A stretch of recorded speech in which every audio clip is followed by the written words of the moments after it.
Morning. आपण आज molecular basis of inheritance याच्यातला नेक्स्ट पॉइंट बघणार आहोत. याच्या अगोदर आपण जेनेटिक कोड पर्यंत बघितलं होतं, म्हणजेच डीएनए पासून आपण जेनेटिक कोड पर्यंत आलो.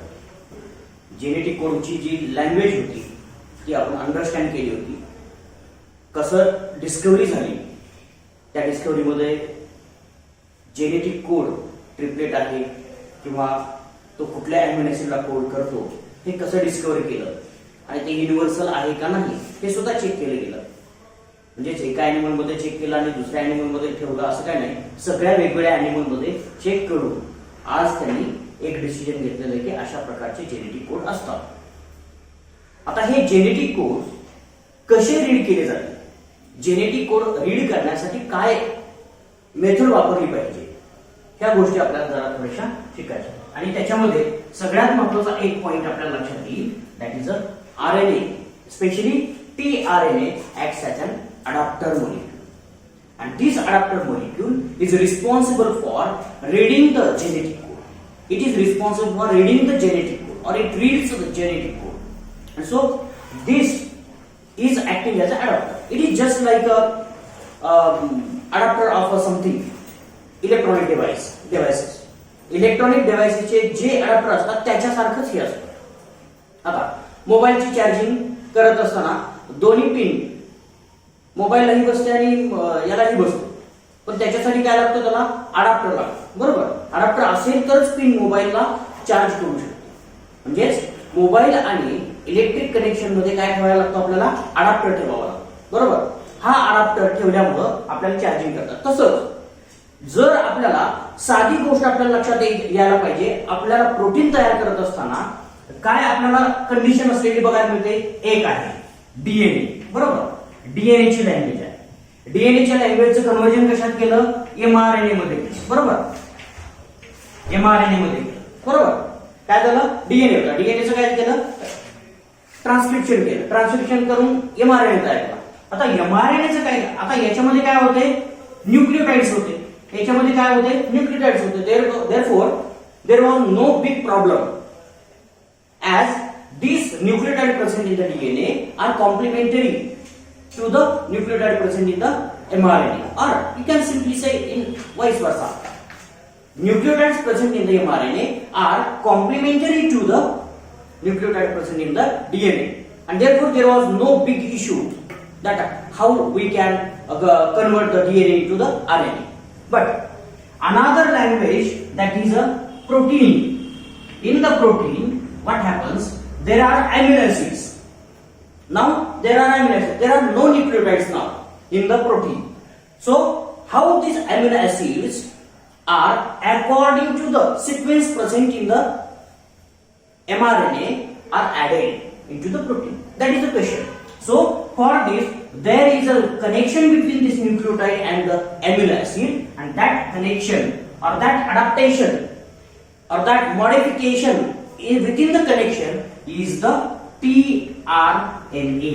त्या दोघांचं कॉम्प्लिमेंटेशन किंवा दोघांचं रिलेशन जोडण्यासाठी कोण वापरत असतो, टीआरएनए. ठीक आहे, म्हणून टीआरएनए आपण काय म्हणतो, अडॅप्टर मॉलिक्यूल असं म्हणतो. बघे, आपण जर डिटेल मध्ये जर बघितलं त्या अडॅप्टर मॉलिक्यूलचं स्ट्रक्चर जरासं, तर आपल्याला लक्षात येईल. काय, आपण साधं सिंपल मागच्या वर्षी मला वाटतं तुम्ही शिकला असाल. सिंपल स्ट्रक्चर आपल्याला टीआरएनएचं असलेलं बघायला मिळतं. त्याला आपण क्लोवर लीफ मॉडेल असं म्हणतो. बरोबर, म्हटलेलं होतं.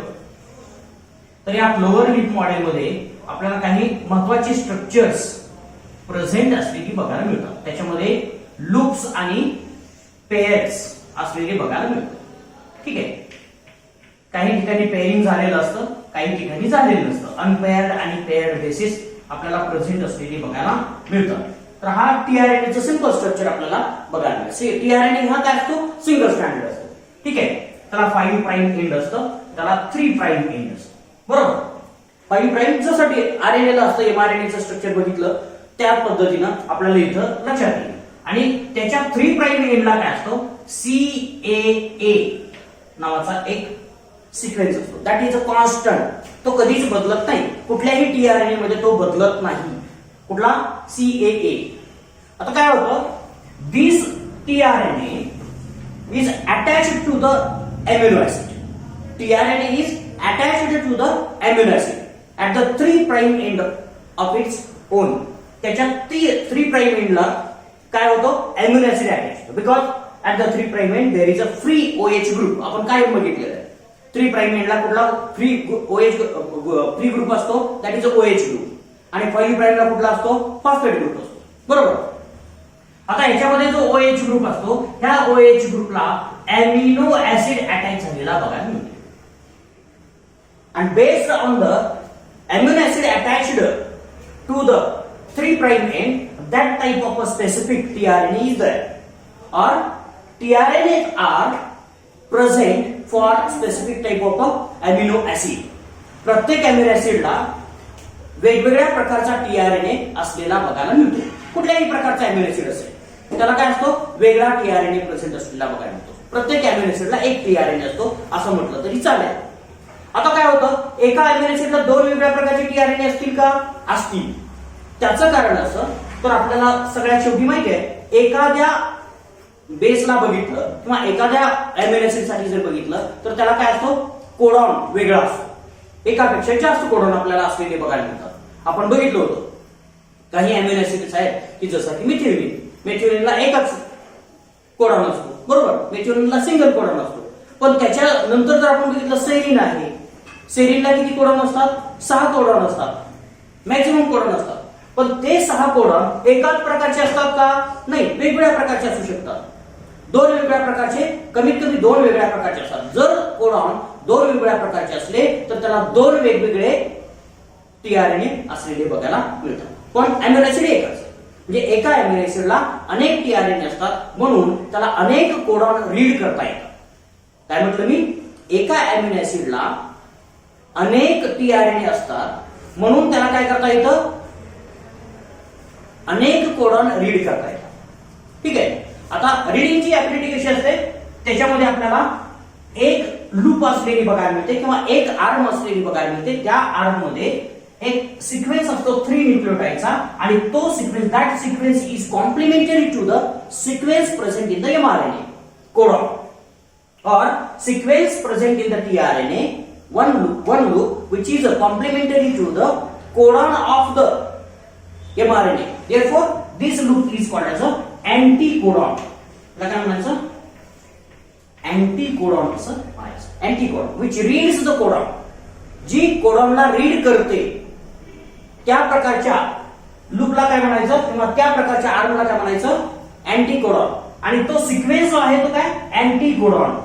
हा जो सिक्वेन्स असतो त्याला आपण काय म्हणतो अँटीकोडॉन असं म्हणतो. तो काय आहे अँटीकोडॉन. It reads. ब्रेल लिपी माहितीये तुम्हाला काय असते ती ब्रेल लिपी हा ज्यांना दिसत नाही अशा लोकांना रीड करण्यासाठी काय असते ब्रेल लिपी असते. मग ते रीड कसं करतात माहितीये स्पर्श ज्ञानानं रीड करतात. बरोबर. तर अँटीकोडॉन सुद्धा काय करतात तशाच पद्धतीने रीड करतात कोडॉनला रीड कसं करतात जस्ट बाय द कॉन्टॅक्ट. मग काय सिंपली असं डोळे झाकणार आणि अँटीकोडॉन तिथं फिट झाला की तो अमुक अमुक अॅमिनो ऍसिड आहे. जर चुकीचा अँटीकोडॉन जर एखाद्या कोडॉनला जवळ गेला तर तो रीड करत नाही. तो बाइंड होत नाही अटॅच होत नाही. जिथं फिट आपल्याला बेस पेरिंग झालेलं बघायला मिळतं परफेक्ट बेस पेरिंग झालेलं बघायला मिळतं त्याच ठिकाणी आपल्याला अँटीकोडॉन कोडॉनला रीड केलेला बघायला मिळतो. म्हणून हा रीडर आहे असं म्हटलं तरी चालेल. ठीक आहे. आणि त्याच्यात आता बघा समजा आपण जर बघितलं AUG असा एक कोडॉन आहे माहितीये तुम्हाला. AUG कशासाठी कोड करतो रे it is coding for the methionine or initiation codon just for a shake up information. याचा आपल्याला दुसरा पार्ट असलेला बघायला मिळेल. कुठला असेल तो याचा अपोजिट काय असेल दॅट इज अ काय असेल UAC. बरोबर ना UAC 5 prime 3 prime. UAC is the anticodon for the initiation codon. आता काय होतं ज्या वेळेस आपल्याला बेस पेरिंग होतं त्यावेळेस यांच्यामध्ये आपल्याला काय तयार झालेलं बघायला मिळेल, बेस पेरिंग झालेलं बघायला मिळेल. And then this amino acid attach to this specific tRNA will be the methionine. काय असेल, जर UAC नावाचा जर कोडॉन अँटीकोडॉन जर असेल तर त्याच्या 3 प्राइम एंडला काय अटॅच झालेलं असेल, मेथिओनिन नावाचा अमिनो ऍसिड अटॅच झालेलं बघायला मिळेल. क्लिअर. अशा पद्धतीनं आपल्याला हा अडॅप्टर टीआरएनए प्रेझेंट असलेला बघायला मिळतो. And this acting as adapter between the amino acid and the anticodon or codon you can say. Codon मधला आणि अमिनो ऍसिड मधला अडॅप्टर म्हणून कोण काम करतं. आता बघा, कधी कधी आपल्याला एखादी पिन असते ती आपल्या सॉकेटमध्ये बसत नाही, मग आपण काय करतो, व्हॉट वी डू, एक अडॅप्टर आणतो त्याच्यासाठी. काय करतो, अडॅप्टर आणतो की ज्या अडॅप्टरची पिन सॉकेटमध्ये बसेल आणि ज्या अडॅप्टरला आपल्याला जी बसवायची पिन आहे ती बसेल. बरोबर. तसं आता हा कोडॉन आणि अमिनो ऍसिड यांच्यामध्ये काही संबंध नाही, रिलेशन नाही, पण ते जोडायचं आहे. कसं जोडायचं, अडॅप्टर म्हणून. क्लिअर.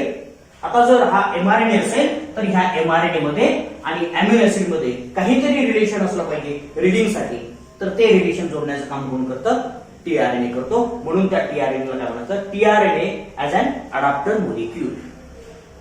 अडॅप्टर मोलिक्यूल कोण आहे, तर टीआरएनए आहे, असं आता तुम्हाला लक्षात आलं. ठीक आहे. जर या टीआरएनएचं बघितलं तर आपल्याला अँटीकोडॉन लूप असलेली बघायला मिळते. This another loop which is not a loop, it's just arm. ही आर्म असलेली बघायला मिळते. ही आर्म काय करते, अमिनो असाइल आर्म असं म्हटलं तरी चालेल. आर्म, अमिनो ऍसिड आर्म, ज्याला अमिनो ऍसिड अटॅच केला जातो अशी आर्म जी असते त्याला काय म्हणायचं, अमिनो आर्म किंवा अमिनो असाइल आर्म किंवा अमिनो ऍसिड आर्म म्हटलं तरी चालेल. ठीक आहे. आता दुसरी एक आर्म असलेली बघायला मिळते, त्याला DHU आर्म असं म्हटलं जातं. काय म्हटलं जातं, DHU किंवा सिम्पली डी आर्म म्हटलं तरी चालेल. डी आर्म म्हटलं तरी चालेल. आता DHU आर्म काय असते, तर याच्यामध्ये मॉडिफाईड युरॅसिल असतो. काय असतो, मॉडिफाईड युरॅसिल असतो. आता आरएनए मध्ये युरॅसिल हे काही वेगळं नाही. आरएनए मध्ये युरॅसिल असतो म्हणजे असतो, पण तो काय असतो, डायहायड्रॉक्सी युरॅसिल. त्या युरॅसिलला 2 हायड्रॉक्सी ग्रुप अटॅच केलेले असतात. ठीक आहे. म्हणून तो युरॅसिल वेगळा असतो. म्हणून ही आता या DHU लूपचं काय काम असतं, it is responsible for recognition of a enzyme which attaches the amino acid to the tRNA. Amino acid tRNA ला अटॅच करण्यासाठी अमायनो अकाइल टीआरएनए ट्रान्सफरेज नावाचा एन्झाइम असतो. काय म्हटलं मी, अमायनो अकाइल टीआरएनए ट्रान्सफरेज नावाचा एन्झाइम असतो. ते एन्झाइम कुठं डिटेक्ट करतं, म्हणजे त्या एन्झाइमला कळायला पाहिजे की कुठलं अमिनो ऍसिड ह्या टीआरएनए ला अटॅच करायचं आहे. मग हे एन्झाइम काय करतं, येऊन कुठं बाईंड होतं, DHU लूपला बाईंड होतं आणि रीड करतं, कोडॉन रीड करतं, सॉरी अँटीकोडॉन रीड करतं. ह्या टीआरएनएच्या अँटीकोडॉन लूपला कुठला कोडॉन आहे ते रीड करतं एन्झाइम, आणि त्या पद्धतीनं त्या प्रकारचा अमिनो ऍसिड याला जोडून घेतो. बरोबर. म्हणजे एन्झाइमचा रोल सुद्धा फार महत्वाचा आहे. अमिनो अकाइल ट्रान्सफरेज नावाच्या एन्झाइमचा सुद्धा रोल फार महत्वाचा आहे. जर ह्या एन्झाइमनं चुकीचा अमिनो ऍसिड जर इथं ऍड केला तर चुकीचा अमिनो ऍसिड कोड केला जाणार आहे. इन्फॉर्मेशन चांगल्या पद्धतीनं रीड केली जाणार नाही. म्हणून ह्या अमिनो ऍसिडची सुद्धा चूक होत नाही. म्हणून आपल्याला मॉडिफाईड बेस पेअर्स याच्यामध्ये असलेले बघायला मिळतात आणि ते स्पेसिफिक असतात. याला बाइंड झाल्या लगेच अँटीकोडॉन रीड केला जातो. अँटीकोडॉन रीड करून जर UAC असेल तर इथं काय अटॅच केलं असेल, मेथिओनिन अटॅच केलं असेल. क्लिअर. म्हणून आपल्याला अशा पद्धतीनं तयार केलं. तर दुसरा, ज्या वेळेस आपल्याला अमिनो ऍसिड अटॅच केला की हा रेडी झाला तयार, टीआरएनए अमायनो अकाइल टीआरएनए तयार झाला, तर हा टीआरएनए आपल्याला रायबोझोम वरती सुद्धा न्यायला लागतो. रायबोझोम रिकॉग्नाइज करण्यासाठी दुसरी लूप असलेली बघायला मिळते आणि त्याला आपण टी लूप असं म्हणतो. टी लूप असं म्हणतो. काय, T loop. And that is unusual thymine is present in the tRNA. आता इथं मात्र जरा थोडेसे वेगवेगळे प्रश्न तुम्हाला येतील. Which of the following base pairs are present in the tRNA म्हणजे मध्ये खालीलपैकी कुठले बेसेस किंवा न्यूक्लियोटाइड्स प्रेझेंट असतात? ऍडेनिन, थायमिन, युरॅसिल आणि शेवटी असेल ऑल ऑफ दीज. तुम्ही काय म्हणणार? मग युरॅसिल म्हणणार, ऍडेनिन म्हणणार नाही, कारण युनिक आहे. म्हणणार थायमिन नसतो याच्यात, बरोबर ना? म्हणून तुम्हाला सगळं आठवणार नाही, पण थायमिन टीआरएनए मध्ये असतो, लक्षात ठेवायचं. ठीक आहे. ऍक्च्युअली थायमिन कधीच ऍड केला जात नाही, पण थायमिनला युरॅसिलचंच मॉडिफिकेशन कशात केलं जातं? थायमिन मध्ये केलेलं बघायला मिळतं. अशी ही टी लूप आपल्याला असलेली बघायला मिळते. तर हे जर स्ट्रक्चर बघितलं, आपल्याला पहिली आर्म असेल, अमायनो ऑक्साइड आर्म असेल, किंवा डीएचयू असेल, डायहायड्रॉक्सी युरॅसिल आर्म असेल, अँटीकोडॉन आर्म असेल, किंवा टी आर्म असेल.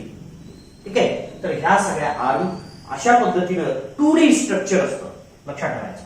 याचे दोन स्ट्रक्चर आपल्याला बघायला मिळतात. 2D स्ट्रक्चर असतं, त्याला आपण काय म्हणतो? क्लोवर लीफ मॉडेल असं म्हणतो. क्लोवर लीफ मॉडेल असं म्हणतो. पण ज्यावेळेस हे ऍक्च्युअल कसं स्ट्रक्चर असतं, हे आपण फक्त आपल्याला अंडरस्टँडिंग करण्यासाठी असं स्ट्रक्चर डिफाईन केलेलं आहे. पण ज्या वेळेस आपण डिटेलमध्ये बघतो, त्यावेळेस या टीआरएनएचं स्ट्रक्चर वेगळंच असतं, पूर्णपणे वेगळं असतं. तो टीआरएनए कसा असतो? एकमेकाभोवती अटॅच झालेला बघायला मिळतो. कसा अटॅच होतो ते बघूया.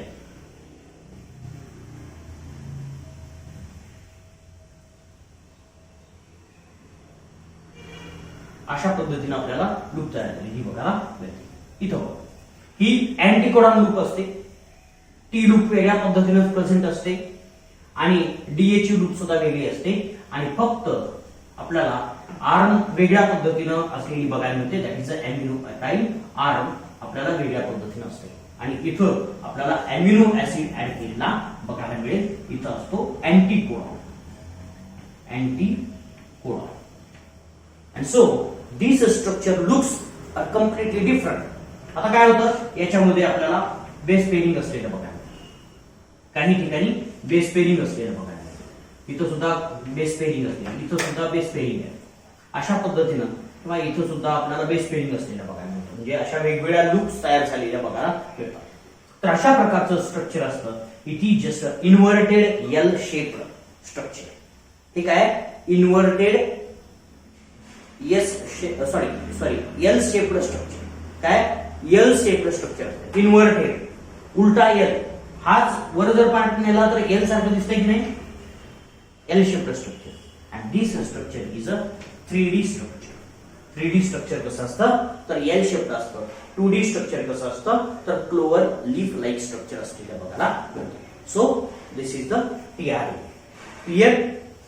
आता आपण क्लिअर झालो आणि प्रोटीन सिंथेसिसला जायला आपण रेडी झालो. कारण आपल्याला काय काय लागणार आहे? पहिला लागणार होता डीएनए. डीएनएचं सिक्वेन्स आहे तो एमआरएनए मध्ये ट्रान्सफर केला, ट्रान्सक्रिप्शन बघितलं. ट्रान्सक्रिप्शन नंतर आपल्याला प्रश्न पडला की how this codons are read by the different kinds of the enzymes to convert into the protein. Protein मध्ये कन्वर्ट करायला हे कसे रीड केले जातात? तर त्याच्यासाठी कोडॉन डिक्शनरी आपण तयार केली. एमआरएनएची कोडॉन डिक्शनरी आहे. वेगवेगळ्या प्रकारचे जेनेटिक कोड्स आपण तयार केले आणि तेही अंडरस्टँड केले.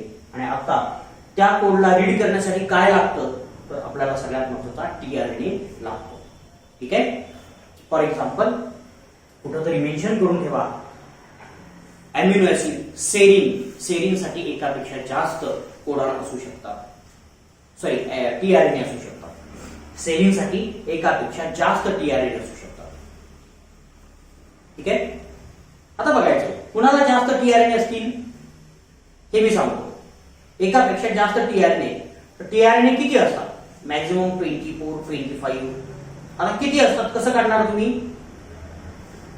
आयडिया काय पाहिजे की नाही? आयडिया असायला पाहिजे की नाही? बरोबर. तर ती आयडिया कशी डेव्हलप करायची तुम्हाला सांगतो. आपल्याकडे कोडॉन डिक्शनरी आहे, पूर्ण कोडॉन डिक्शनरी आहे. ज्या ज्या कोडॉन मध्ये पहिले 2 बेस पेअर सेम आहे, काय म्हटलं मी? पहिले 2 बेस पेअर सेम आहे, त्यांच्या सगळ्यांसाठी एक टीआरएनए असतो. जर ते एकाच अॅमिनो ऍसिड साठी कोड करत असतील तर सेरीनसाठी किती कोडॉन आहेत?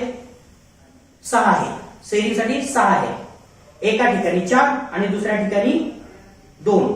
एका बॉक्स मध्ये बघा, तुमच्याकडे बुक आहे, त्या बुक मध्ये जर बघितलं तर एका बॉक्स मध्ये किती आहेत? 4 आहेत. बरोबर. सेरीनसाठी एका बॉक्स मध्ये किती आहेत? 4 आहेत. बरोबर. तर त्या 4 साठी एक टीआरएनए असतो. बरोबर. पहिले 2 बेस पेअर सेम असतात, फक्त तिसरा बेस पेअर जरी चुकीचा असला तरी त्याला ओव्हल असं म्हणतो. काय म्हणतो? ओव्हल. तर चुकीचा असला तरी काही प्रॉब्लेम येत नाही, पण पहिले 2 फार महत्वाचे असतात. ठीक आहे. आता याच्यामध्ये UA हा महत्वाचा असतो, पण C बदलला तरी चालतो.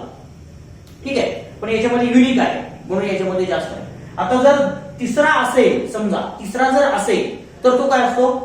A किंवा U असण्याची जास्त शक्यता असते. A किंवा U असतो. बघा जरा, त्याच्यामध्ये A किंवा U असेल जास्तीत जास्त वेळेस असेल,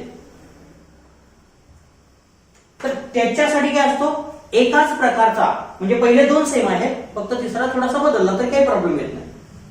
ठीक आहे. तर अशा पद्धतीने आपल्याला अनेक टीआरएनए असलेले बघायला मिळतात. म्हणजे त्या 4 साठी एक आणि दुसरे जे 2 आहेत ऍडिशनल दुसऱ्या ग्रुप गटातले त्यांच्यासाठी एक टीआरएनए असेल. तसंच इतरांसाठी 2 वेगवेगळ्या बॉक्स मध्ये जर कोडॉन एकाच अॅमिनो ऍसिड साठी असतील तर त्याला 2 वेगवेगळ्या प्रकारचे काय लागतात? टीआरएनए लागतात. 3 बॉक्स मध्ये जर त्याचे कोडॉन डिस्ट्रीब्यूट झालेले असतील तर त्याला 3 कोडॉन लागतात असं म्हटलं तरी चालेल. ठीक आहे. असे आपल्याला कितीतरी वेगवेगळ्या प्रकारचे कोडॉन्स टीआरएनए आपल्याला असणं आवश्यक असतं आणि ते गरजेचे असतं. ठीक आहे. फक्त इनिशिएशन कोडॉनसाठी मात्र एकच सिंगल कोडॉन आणि सिंगल टीआरएनए सुद्धा आपल्याला असलेला बघायला मिळतो. ठीक आहे. तर अशा पद्धतीनं टीआरएनए चे सुद्धा काही महत्त्वाचे कॉन्सेप्ट आपल्याला लक्षात ठेवायचे आहेत. So this is about the tRNA as an adapter molecule. tRNA हा adapter molecule म्हणून आपल्याला काम केलेला बघायला. So now we are ready to go for the next important process, and that is also called as the gene expression. And that gene expression is nothing but the protein synthesis. Protein synthesis. बघा, protein synthesis formation of proteins. Protein सिंथेसिसला काय म्हणायचं? Formation of protein. Protein तयार करण्याची जी प्रक्रिया आहे त्याला काय म्हणायचं? प्रोटीन सिंथेसिस असं म्हणायचं. ठीक आहे. कुठल्या कुठल्या प्रकारचे प्रोटीन्स जेवढे आपल्या बॉडीमध्ये सापडलेले आहेत किंवा सापडतात ते सगळे प्रोटीन आपल्याला तयार करावे लागतात. All proteins are synthesized within the cell. सगळे protein, all proteins synthesized in cell. बरोबर. Within cell there is a specific site for the protein synthesis. Protein synthesis साठी स्पेसिफिक साइट असलेली बघायला मिळते. कुठे असते? One site in the cytoplasm. बघा, एक साइटोप्लाझम आणि दुसरा एंडोप्लाझ्मिक रेटिक्युलम किंवा त्याला रफ एंडोप्लाझ्मिक रेटिक्युलम असं म्हणतात. सेल ऑर्गेनेली बघितलं तुम्ही, बरोबर. सेल ऑर्गेनेली बघितलं की नाही सगळ्या लास्ट इयरला? त्या सगळ्या सेल ऑर्गेनेली मध्ये आपण एक वेगळ्या प्रकारची सेल ऑर्गेनेली बघितली आणि त्या सेल ऑर्गेनेलीला आपण एंडोप्लाझ्मिक रेटिक्युलम असं म्हटलं होतं. आणि त्या एंडोप्लाझ्मिक रेटिक्युलम वरती आपल्याला रायबोझोम प्रेझेंट असलेले आपण ऐकले होते. त्या रायबोझोम मध्येच आपल्याला काय तयार झालेलं बघायला मिळतं? प्रोटीन तयार झालेलं बघायला मिळतं. म्हणून प्रोटीन 2 ठिकाणी सुरू होतात, तयार होतात. एक फ्री रायबोझोम सायटोप्लाझम मध्ये जर असतील तर त्या सायटोप्लाझम मध्ये सुद्धा प्रोटीन तयार होतील. आणि दुसरे सेल ऑर्गेनेली जी आहे त्या सेल ऑर्गेनेली मध्ये एंडोप्लाझ्मिक रेटिक्युलम या नावाच्या सेल ऑर्गेनेली मध्ये सुद्धा प्रोटीन तयार होतात. ठीक आहे. आता हे location of a protein synthesis. But which cell organelle is involved in the protein synthesis? बघा, where protein synthesis occurs हा एक प्रश्न आहे. प्रोटीन सिंथेसिस कुठं होतं हा एक प्रश्न आहे. And which cell organelle is involved in the protein synthesis? काय म्हटलं मी? Which cell organelle is responsible for protein synthesis. Involved in the protein synthesis, responsible for protein synthesis. Responsible हा जर शब्द आला तर तुम्हाला दुसरी एक सेल ऑर्गेनेल लक्षात यायला पाहिजे आणि दॅट इज अ रायबोझोम. कुठली असते? रायबोझोम. बरोबर, ribosome. Ribosome is responsible for protein synthesis. But if we involved असा जर शब्द असेल तर रफ एंडोप्लाझमिक रेटिक्युलम सुद्धा तुम्हाला तिथं लिहावा लागेल. कारण ribosomes are attached to the endoplasmic reticulum and therefore endoplasmic reticulum itself is a location of a protein synthesis. तिथं सुद्धा रफ का म्हटलं तर रायबोसोम म्हणून, रफ का म्हटलं रायबोसोम स्टड असल्यासारखं दिसतात. याचा स्मूथ एंडोप्लाझमिक रेटिक्युलम म्हणजे मेम्ब्रेन स्मूथ असतो, पण ज्यावेळेस रायबोसोम त्याला अटॅच होतात तो रफ दिसतो, म्हणून त्याला रफ एंडोप्लाझमिक रेटिक्युलम असं म्हटलेलं आहे. ठीक आहे. तर अशा वेगवेगळ्या ठिकाणी आपल्याला प्रोटीन सिंथेसिस तयार झालेलं बघायला मिळतं विथिन सेल. ठीक आहे. सेलच्या आतमध्ये होतं, सेलच्या बाहेर कधीही प्रोटीन सिंथेसिस होत नाही. ठीक आहे. तर अशा प्रकारची प्रोटीन सिंथेसिसची प्रोसेस आपल्याला असलेली बघायला मिळते. In this process what happens, information present. काय होतं? Information in mRNA. mRNA मध्ये जी इन्फॉर्मेशन असते that is translated into the another language. Is translated. मी अगोदरही म्हटलं होतं शब्दांचे अर्थ आपण बघितले. Translated into amino acid sequence. बघा, sequence and that is sequence is nothing but the protein or polypeptide. त्याला आपण प्रोटीन किंवा पॉलीपेप्टाइड. बघा, अजून शॉर्ट मध्ये जर बघितलं तर काय, nucleotide sequence. Nucleotide sequence is converted into the amino acid sequence. Amino acid sequence. बघा काय केलंय, nucleotide sequence is converted into the amino acid sequence. बघा, and that change in the language. अगोदरची काय लँग्वेज होती? न्यूक्लियोटाइड लँग्वेज होती. अगोदरची language काय? Nucleotide. mRNA language is the nucleotide language, and that language is converted into the another language that is the amino acid language. And change in the language is nothing but the translation. काय म्हणायचं? Change in language. Language फक्त आपण change करतोय, पूर्ण अर्थ बदलतो. ठीक आहे, अर्थ बदलतो. त्या अर्थ बदलण्याच्या प्रक्रियेला आपण काय म्हणतो तर ट्रान्सलेशन असं म्हणतो. तुम्ही कधी गड केलं असेल, इंग्रजीचा पॅरेग्राफ मराठीमध्ये ट्रान्सलेट करा. 10वीला वगैरे होतं ते, आता सुद्धा असेल 12वीला मला वाटतं. इंग्रजी असतो ना कंपल्सरी, तर त्याच्यामध्ये सुद्धा तुम्हाला असेल एक पॅरेग्राफ दिला, इंग्लिशमध्ये पॅरेग्राफ दिलेला असेल आणि त्याला कन्वर्ट करायचं, किंवा मराठीचा पॅरेग्राफ दिलेला असेल इंग्रजीमध्ये कन्वर्ट करा, आणि इंग्रजीचा असेल त्याला मराठीमध्ये करा. Translation process.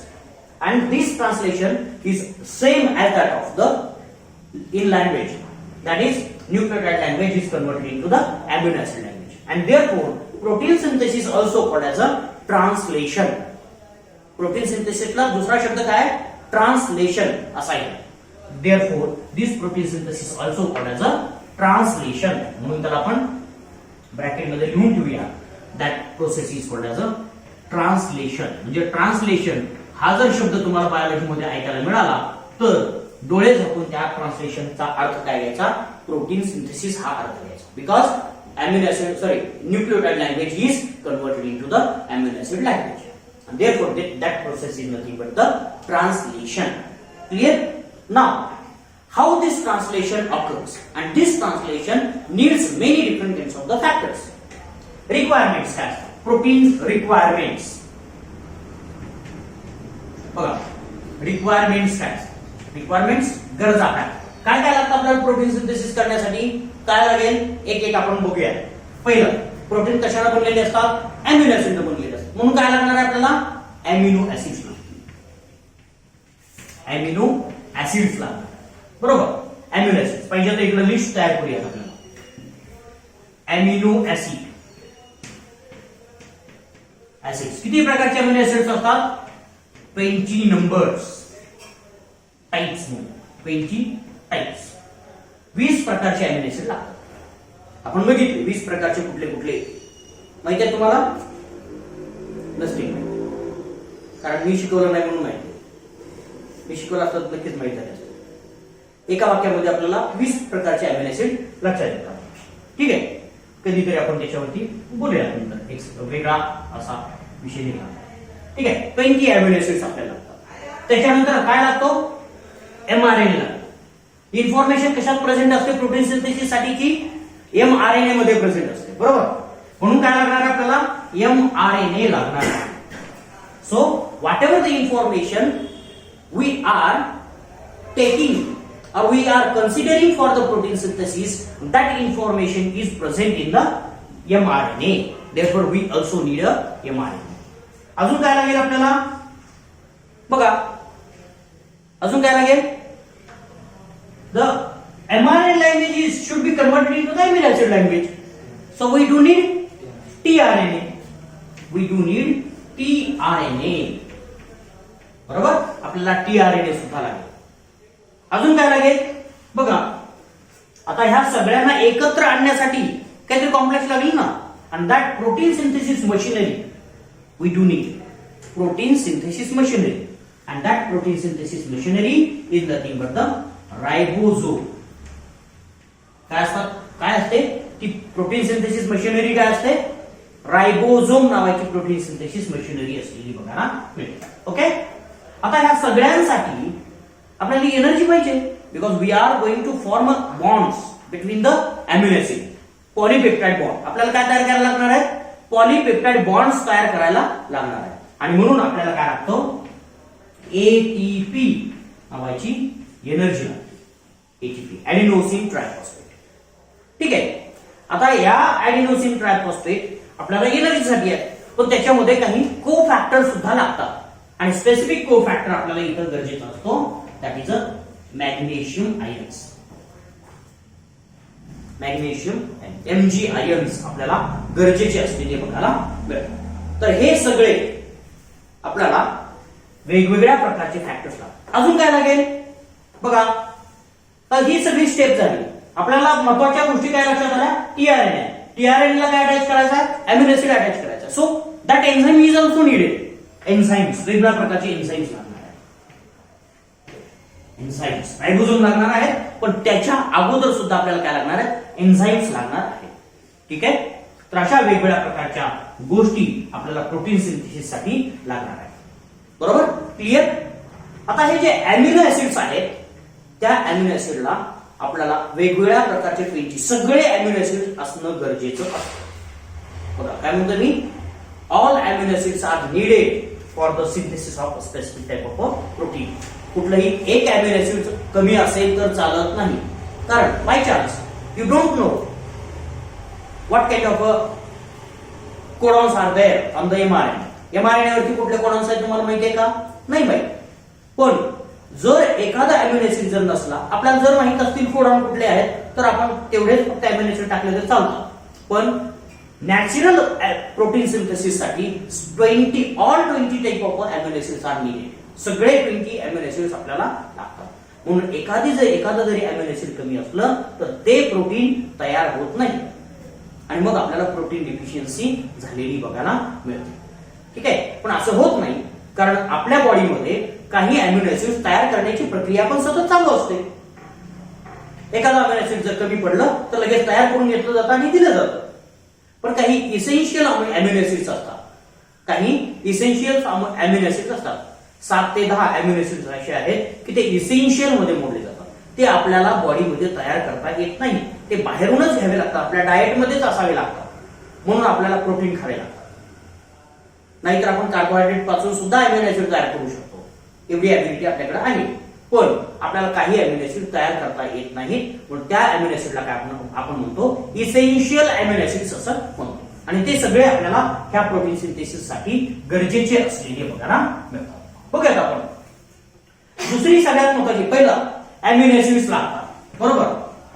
अमिनो ऍसिड्स सगळे all 20 types of amino acids we do need. सगळ्या प्रकारचे अमिनो ऍसिड्स आपल्याला लागणार आहे.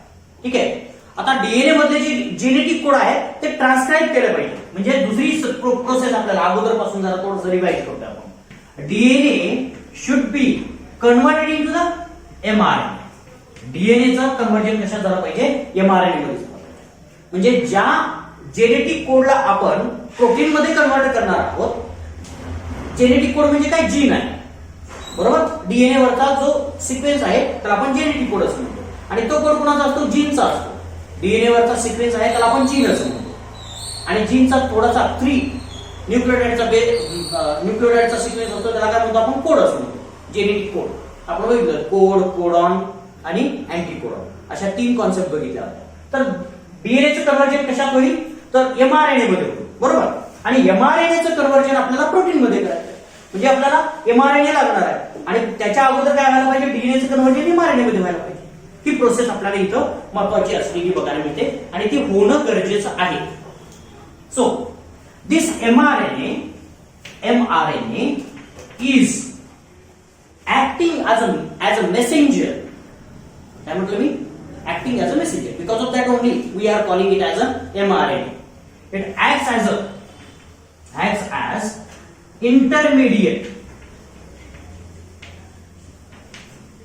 intermediate for carrying message of a DNA, message, or you can say information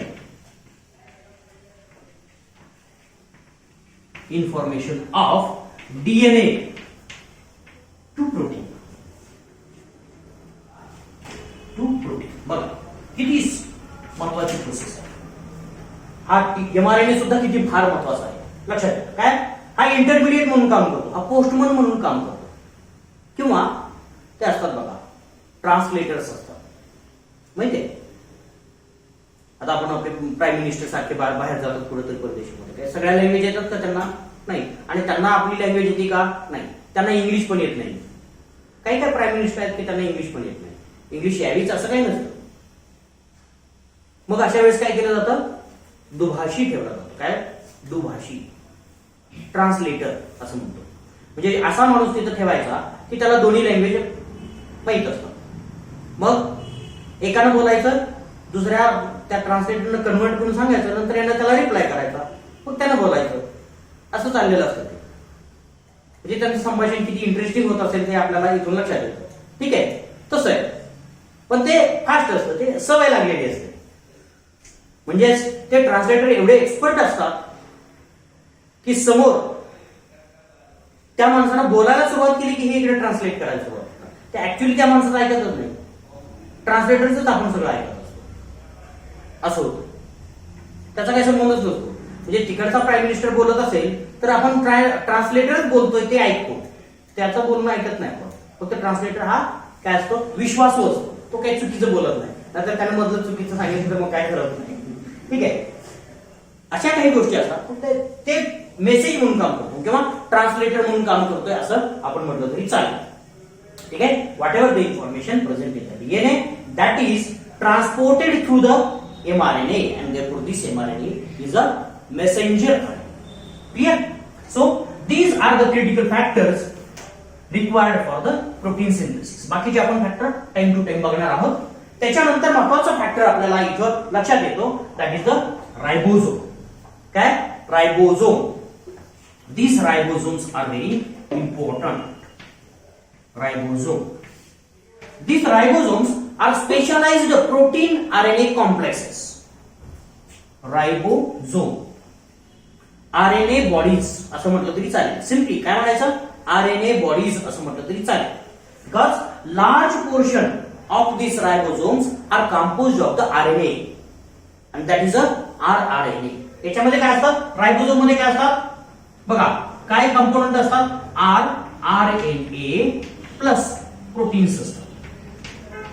हेही गेल्या वर्षी बघितलं असेल तुम्ही. रायबोझोम मध्ये स्ट्रक्चर बघत असताना या गोष्टी बघितल्या असेल. rRNA प्लस प्रोटीन हे दोन्ही आपल्याला इथं कंपाऊंड असतात, म्हणून त्याला रायबो न्यूक्लिक ऍसिड असतं म्हणून रायबोझोम. किंवा simply it is also called as ribonucleoprotein. Ribonucleoprotein त्यांनाच काय म्हटलं जातं? रायबोन्यूक्लियोप्रोटीन. रायबोन्यूक्लिक ऍसिड आणि प्रोटीनचं कॉम्प्लेक्स म्हणून त्याला रायबोन्यूक्लियोप्रोटीन असंही म्हटलं जातं. तर हे रायबोझोम असतात. त्या रायबोझोम मध्ये दोन वेगळ्या प्रकारचे पार्ट असतात. एक छोटा असतो आणि एक मोठा असतो. ठीक आहे. एक छोटा पार्ट आपल्याला प्रेझेंट असलेला बघायला मिळेल आणि दुसरा एक मोठा पार्ट प्रेझेंट असलेला बघायला मिळेल. अशा पद्धतीने दोन पार्ट असतात. मोठा पार्ट असतो त्याला लार्ज सब युनिट असं म्हणायचं. काय म्हणायचं? लार्ज सब युनिट असं म्हणायचं ऑफ द रायबोझोम. आणि छोटा पार्ट असतो त्याला स्मॉल सब युनिट असं म्हणायचं. Sub unit. क्लियर? दोन युनिट आपल्याला याच्यामध्ये प्रेझेंट असलेले बघायला मिळतात. Larger sub unit and smaller sub unit. ठीक आहे. आता जर हे बघितले तर आपल्याला वेगवेगळ्या प्रकारचे असलेले बघायला मिळतात. वेगवेगळ्या प्रकारचे असलेले बघायला मिळतात. तर हे वेगवेगळ्या प्रकारचे काय असतात, कसे असतात, तर आपल्याला त्याच्यामध्ये याचं वजन वेगळं असतं, याचं वजन वेगळं असतं. स्ट्रक्चर जर थोडंसं वेगळं असतं. याचं आरएनए कंपोजिशन वेगळं असतं, याचं आरएनए कंपोजिशन वेगळं असतं. याचं प्रोटीन कंपोजिशन वेगळं असतं, याचं प्रोटीन कंपोजिशन वेगळं असतं. ठीक आहे. म्हणून आपल्याला दोन वेगळ्या प्रकारचे प्रोटीन्स हे सब युनिट असलेले बघा. छोटं सब युनिट असतं त्याला आपण 30S सब युनिट असं म्हणतो. काय म्हणतो? 30S. आणि मोठं असतं त्याला 50S सब युनिट असं म्हटलं जातं. काय म्हटलं जातं? 50S सब युनिट मोठं. आणि कंप्लीट रायबोझोम जो असतो त्याला आपण 70S असं म्हणतो. बरोबर? 70S ribosome. आणि हा प्रोकॅरियोटिक मध्ये असतो. तर आपल्याला युकॅरियोटिक मध्ये कुठल्या प्रकारचा आरएनए रायबोझोम असलेला बघायला मिळेल? That is 80S ribosomes are present in the eukaryotic cell. Eukaryotic cell मध्ये काय असतात? 80S असतात. त्या 80S मध्ये आपल्याला अजून थोडे पार्ट बघायला मिळतील. आपल्याला इथं वेगळ्या पद्धतीनं अरेंजमेंट असलेली बघायला मिळेल. इथं 40S असेल आणि इकडं 60S असेल. 60S या दोघांचं कॉम्बिनेशन आपल्याला सेम येणार नाही, दिसत पण नाही. 50 + 30 80 आहे, पण आपण त्याला 70 म्हणतो. तर ते दोन्ही एकत्र आल्यानंतर त्यांचा स्वेजबर्ग कॉन्स्टंट बदलतो. म्हणून कॉम्बिनेशन मध्ये आणि सेपरेटली त्यांचा स्वेजबर्ग कॉन्स्टंट वेगवेगळा असतो. म्हणून आपण त्याला अशा पद्धतीनं सांगतो. ठीक आहे. Irrespective of this presence of what kind of a ribosome, we can combiningly think about what are the different parts present in the ribosome. This ribosome, not a smaller subunit. This smaller subunit has a small cleft. Smaller subunit ला काय असते? छोटी अशी खोल अशी काय फट असते असं म्हणूया. क्लेफ्ट असते. आणि त्या क्लेफ्ट मध्ये mRNA फिट बसतो. त्या क्लेफ्ट मध्ये mRNA काय होतो? फिट बसतो. mRNA फिट बसलेला बघायला मिळतो. ठीक आहे. दिस mRNA binds first time to the small subunit, smaller subunit. ठीक आहे. छोट्या सबयुनिटला पहिल्यांदा mRNA बाइंड होतो. ठीक आहे. आता लार्जर सबयुनिट मध्ये काय असतं? Larger subunit has a enzymatic activity. Larger सबयुनिटला काय असते? एन्झायमॅटिक ऍक्टिव्हिटी असलेली बघायला मिळते. And therefore it has 3 different regions present in it. त्याच्यामध्ये 3 वेगळ्या प्रकारचे रिजन आपल्याला प्रेझेंट असलेले बघायला मिळतात. ठीक आहे. त्याच्यामध्ये पहिली साइट असते, पहिला रिजन असतो त्याला ए साइट असं म्हणायचं. दुसरा रिजन आहे त्याला पी साइट असं म्हणायचं. आणि तिसरा रिजन आहे त्याला ई साइट असं म्हणायचं. ठीक आहे. आता पहिली साइट असते त्याला ए का म्हटलं? Amino acyl tRNA acceptor site. काय म्हटलं मी? Amino acyl tRNA acceptor. Because this site is responsible for receiving the accepting the amino acyl tRNA only. Amino acyl tRNA which are attached to the amino acid. Amino acyl tRNA काय असतात? tRNA जे amino acid ला attach केलेले असतात. ते काय केलं जाणार? ए साइडला बाइंड होणार. बरोबर? ए साइडला बाइंड होणार. म्हणजे पहिल्यांदा रायबोझोम मध्ये अॅमिनो ऍसिडला कशी एंट्री मिळते? Through the tRNA. and both amino acid and tRNA combiningly enters at a site, that is a acceptor site, and that acceptor site is nothing but the amino alkyl tRNA site किंवा amino acid site असं म्हटलं तरी चालेल, amino alkyl tRNA site असं म्हटलं तरी चालेल. ठीक आहे. Okay. Second, very important site. Third site, second site is very important and it is called as a peptidyl site. काय म्हणायचं याला? Peptidyl site. आता मी लास्ट सबमिट हा शब्द काढतो गरजेचं. पेप्टाइडिल साइट किंवा पी साइट किंवा त्याला काय म्हटलं जातं, why it is called as peptidyl site? Because this site has a enzymatic activity. या साइटला काय असते? एन्झायमॅटिक ऍक्टिव्हिटी असते. and that enzymatic activity is called as a peptidyl transferase activity. काय म्हटलं मी? पेप्टाइडिल ट्रान्सफरेज ऍक्टिव्हिटी याच्यामध्ये असते. Peptidyl transferase, amino acid is transferred to the peptide and this site is responsible for the formation of the peptide bond. P site is responsible for the formation of a peptide bond. Clear? Peptide bond तयार करण्यासाठी हे महत्त्वाची site असते की बघा, म्हणून त्याला P site असं म्हणतात. E site is an exit site. Exit. Because the tRNA which is entered from the A site get out or kicked off from the E site, that is exit site. आपण बघतो एका ठिकाणी entry असलेली बघायला in आणि out असतो, बरोबर? In म्हटलं जातं आणि एक्झिट म्हटलं जातं, बरोबर? Entry exit. तशी ही इकडून एंट्री असते, इकडून एक्झिट असतो, म्हणून त्याला एक्झिट साइट असतं. याच्यामध्ये काय नाही, याच्यामध्ये लूज बाइंडिंग होतं आणि टीआरएनए बाजूला निघून जातं आणि अमिनो ऍसिड पेप्टाइड मध्ये ऍड झालेले बघायला मिळतात. तर अशा प्रकारचे हे रायबोझोम्स आपल्याला महत्त्वाचे असलेले बघायला मिळतात आणि या रायबोझोममुळे आपल्याला काय तयार झालेलं बघायला मिळतं? प्रोटीन तयार झालेले बघायला मिळतं. ही फार महत्त्वाची मशिनरी असते. त्याला मी अनालॉगस एक्झाम्पल्स मी देणार आहे तुम्हाला. आपण प्रोटीन सिंथेसिसची प्रोसेस कशी होते ती पहिली बघूया. So these ribosomes are very essential for the protein synthesis. Protein synthesis साठी हे रायबोझोम्स फार महत्त्वाचे असलेले बघायला मिळतात. So this protein synthesis occurs in the 3 different steps. Protein synthesis 3 वेगवेगळ्या स्टेप मध्ये झालेली बघायला मिळते. त्याच्यामध्ये काय असतात? पहिली स्टेप आहे initiation of a protein synthesis, दुसरा असते elongation of a protein synthesis आणि तिसरी असते टर्मिनेशन और end of the protein synthesis. ठीक आहे? त्या 3 प्रोसेस. या पहिल्या प्रोसेस मध्ये मात्र आपल्याला छोट्या छोट्या वेगवेगळ्या प्रोसेस असलेल्या बघायला मिळतात. त्याच्यातली पहिली प्रोसेस सगळ्यात महत्त्वाची असते इनिशिएशन मधली, that is activation of a amino acid. काय म्हटलं मी?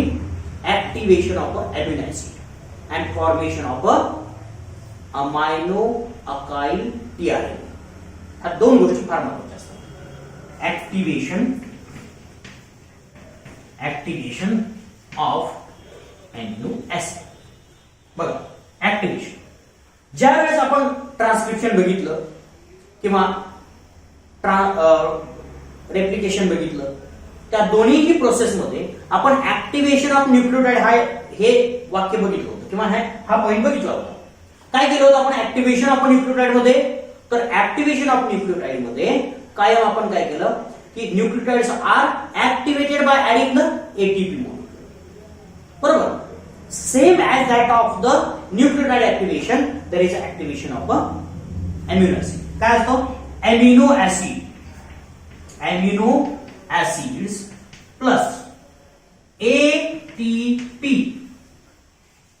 काय म्हणतो मी? amino acid plus ATP. Then this amino acid is attached to the ATP and inorganic phosphate molecules are removed. Inorganic pyrophosphate PP असं. Pyrophosphate 2 phosphate molecule एकत्र असले की त्याला pyrophosphate असं म्हणायचं. आणि काय राहतं? काय? Amino acid dash AMP monophosphate. काय होतं? मोनोफॉस्फेट. क्लिअर? ओके. आता दुसरी रिएक्शन या ऍक्टिव्हेशन मध्ये झालेली बघा ना. दुसऱ्या रिएक्शन मध्ये काय होतं? Amino acid AMP plus tRNA. काय केलं? काय दुसरी स्टेप काय? tRNA. ह्या दोघांचे मिळून काय तयार होतं?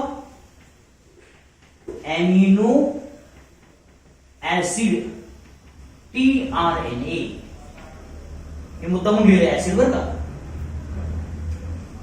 जर हे अॅमिनो ऍसिड आणि tRNA अटॅच झाला तर त्याला काय म्हणायचं? Amino acyl tRNA.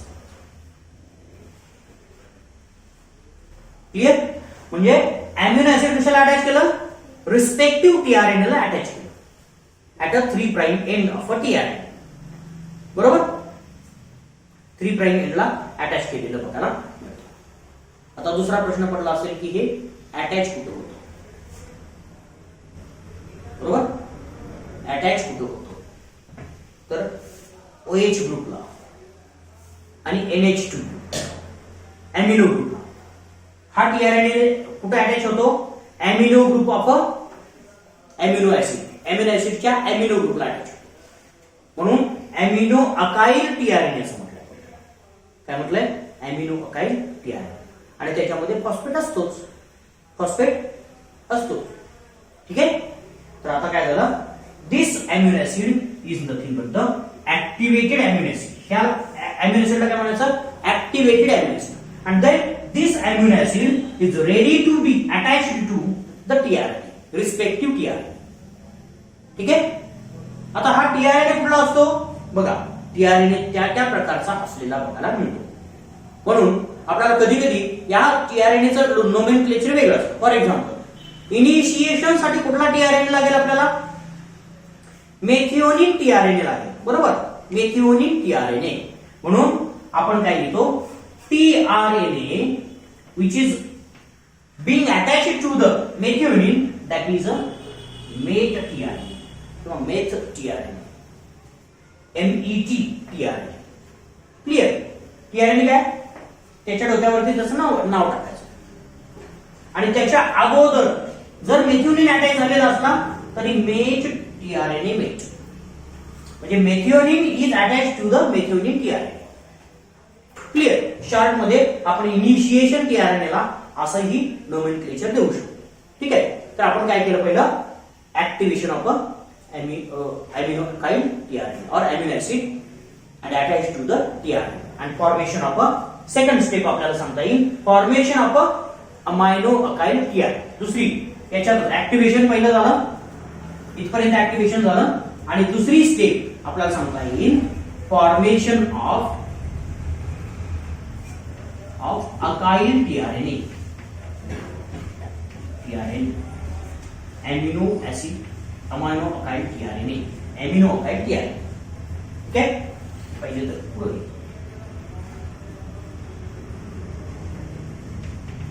Amino acyl tRNA is for.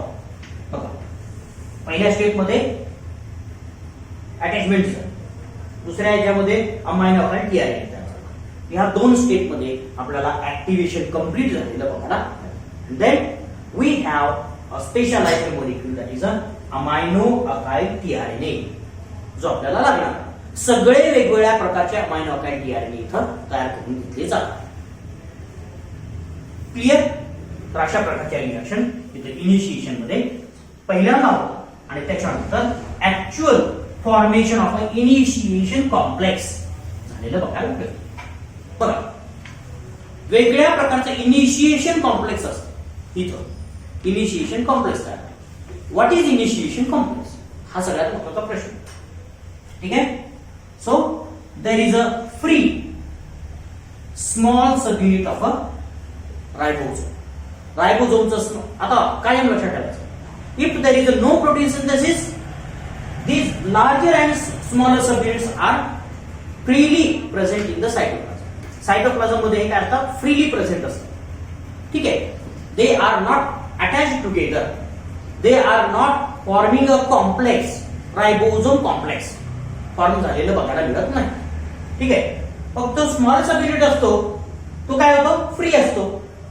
आणि when there is a free mRNA is present in the cytoplasm, at that time what happens, this small subunit binds to the mRNA. काय होतं, mRNA ला bind होतो. कोण, smaller subunit. ठीक आहे. आणि it attaches to the mRNA at the 5 prime end. ते सुद्धा अटॅच कुठे होतं, 5 प्राइम एंड. आता दुसरी एक गोष्ट, there are some specific sequences present at the 5 prime end of the mRNA. mRNA च्या 5 prime end ला specific sequences असतात, which are specially called as a ribosome recognition sites. ribosome recognition site असं म्हटलं जातं. ठीक आहे. तर ते सिक्वेन्स रिकॉग्नाइज केले जाते. मी आता इथं वेगळ्या कलरला आपण कसं mRNA करूया म्हणजे आपल्याला लक्षात येईल. बघा, हे काय झालं, 3 प्राइम एंड, हे काय झालं, 5 प्राइम. लक्षात ठेवायचं. आता मी काही ठराविक असे अमिनो ऍसिड टाकणार. ठीक आहे. पहिला अमिनो ऍसिड, पहिला सिक्वेन्स काय असतो, AUG, बरोबर, इनिशिएशन कोड. त्याच्या अगोदर सिक्वेन्स असतो, त्याच्यानंतर सिक्वेन्स असतो, बरोबर. त्याच्या अगोदर सिक्वेन्स असतो, त्याच्यानंतर सिक्वेन्स असतो. आणि it is a start of the, बघा, A is the start of the protein synthesis. Protein सिंथेसिसचं किंवा ट्रान्सलेशनचं स्टार्ट कुठं होतं, ए ला होतं. आणि पहिला जो आहे तो AUG रिकॉग्नाइज केला जातो. AUG is the first codon of each and every mRNA translation process. Translation process मधला पहिला जो कोडॉन असतो तो कुठला असतो, ऑलवेज AUG असलेला कोडॉन. आणि म्हणून त्याला काय म्हणायचं, initiation codon. If there is no initiation codon, there will not be a start of the, or there will not be initiation of the protein synthesis. Protein synthesis सुरू होणार नाही कधी, AUG नसेल तर, बरोबर. आता तुम्ही म्हणा हे रिकॉग्नाइज कसं केलं. There is another important aspect of this small subunit. This small subunit have RRNA. Ribosome मध्ये काय असतात, RRNA असतात. आणि हे RRNA काय करतात, स्मॉलर सबयुनिट mRNA ला अटॅच झालं की हे स्मॉलर सबयुनिट काय करतात, इकडे तिकडे पळतं, स्लाइडिंग होतं. बघा हा मेकॅनिझम काय होतं, कधी बघितलंय का आपण, घरामध्ये मांजर असतं माहितीये, आपण मांजराला बोलवतो, काय बोलवण्याचे प्रकार वेगवेगळे असतात. मी काही सांगत नाही कसं बोलवतो ते, पण त्याला काहीतरी खायला देतो आणि ते येतं आणि इकडे तिकडे शोधतं, बरोबर, धडपडत शोधतं, त्याला वास येतो. काय होतो, वास येतो. आणि मग इकडे तिकडे पळतं आणि मग त्या खाऊच्या जवळ येतो. किंवा दूध ठेवलेलं असतं, त्याला दिसत नाही कुठं दूध ठेवलेलं. लवकर 4-5 वाट्या ठेवायच्या आणि त्याला बघायचं की कुठल्या वाटीत दूध आहे, शोधायला लावायचं. मांजर बरोबर शोधून काढतं. कुठे पहिल्यांदा जातं एखाद्या वाटीला जवळ जाणार, वास घेणार नाहीये, लगेच त्या दुधाच्या वाटीच्या जवळ जातं. सेम तसंच होतं इथं. काय होतं, हा रायबोझोम कुठेही बाइंड होतो. There is no specific site of a ribosome binding. As soon as mRNA comes in contact with the ribosomal smaller subunit, this subunit get attached to the ribosome. mRNA. Ribosomal smaller subunit get attached to the mRNA. रायबोझोमचा small subunit काय होतं, mRNA ला attach होतं. Clear. Attach झाल्या काय करता, it search for the AUG. काय म्हटलं मी, कुणाला सर्च करतो, हा AUG ला सर्च करतो. आणि मग काय होणार, इकडे जाणार, इकडे येणार, इकडे इकडे जाणार, इकडे येणार, स्लाइडिंग होतं. आणि then it comes to the AUG. आता तुम्ही म्हणाल मध्ये AUG नसतो का, तर असतो. असतो मध्ये AUG असतो का, असतो. कुठं, इथं पण. मी मुद्दामून वेगळ्या येणार होतो. ही महत्वाची कॉन्सेप्ट आहे, लक्षात ठेवा.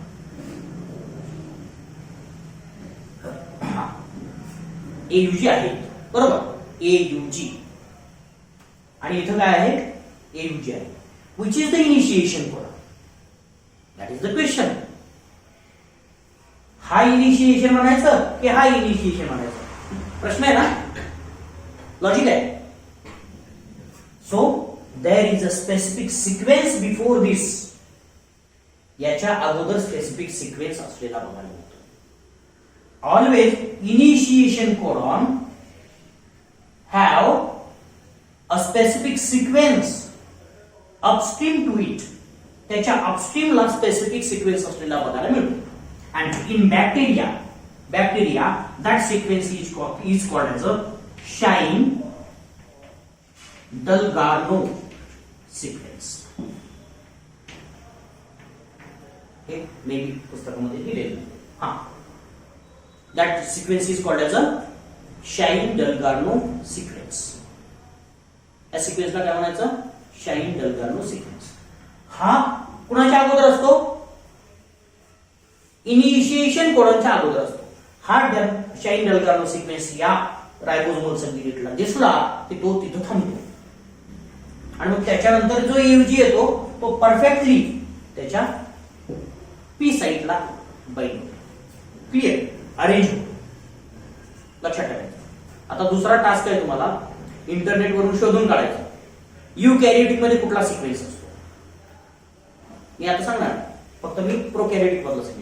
युकॅरियोटिक मध्ये कुठला सिक्वेन्स असतो? इनिशिएशन सिक्वेन्स असं म्हणा त्याला. त्याला काय म्हणा? इनिशिएशन सिक्वेन्स कुठला असतो? In prokaryotic there is a Shine Dalgarno sequence. What is then in eukaryotics? You can find. तुम्हाला ते मिळेल त्या अर्थात. AUG च्या अगोदर हा सिक्वेन्स असला की रायबोसोम तिथे येऊन थांबतो. बरोबर? म्हणजे काय झालं? त्याला लक्षात आलं. याच्या अगोदर जर शाइन-डलगार्नो असेल तर तो इथं बाइंड होईल. याच्या अगोदर जर असेल तर इथं बाइंड होईल किंवा कुठेही असेल. तिथून सुरुवात आहे. बरोबर?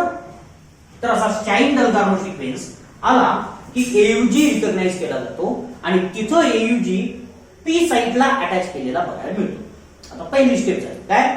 Recognition of initiation codon by the smaller subunit. पहिला टास्क पूर्ण झाला. आता दुसरा टास्क काय? Immediately the specialized tRNA comes. मी आता सिंपल tRNA काढतो. कॉम्प्लेक्स काय काढत नाही. ठीक आहे? tRNA comes which is with a attached with a methionine amino acid, initiation amino acid. बरोबर? आता इथं सिक्वेन्स काय होता? अँटीकोडॉनचा सिक्वेन्स काय होता? UAC अँटीकोडॉन. बरोबर? इमिडिएटली जो ऍक्टिव्हेटेड इनिशिएशन tRNA आहे तो tRNA कुठे अटॅच होतो? कोडॉनला अटॅच होतो. रिकॉग्नाइज करतो. AUG recognize by the anticodon and then the amino acid. पहिलं. Then comes the Mg ions. इथं काय येतात? Mg plus ions येतात. काय येतात? Mg plus ions. Initiation proteins येतात. आणि then as soon as this Mg ion comes, there is another subunit comes and that subunit is a larger subunit.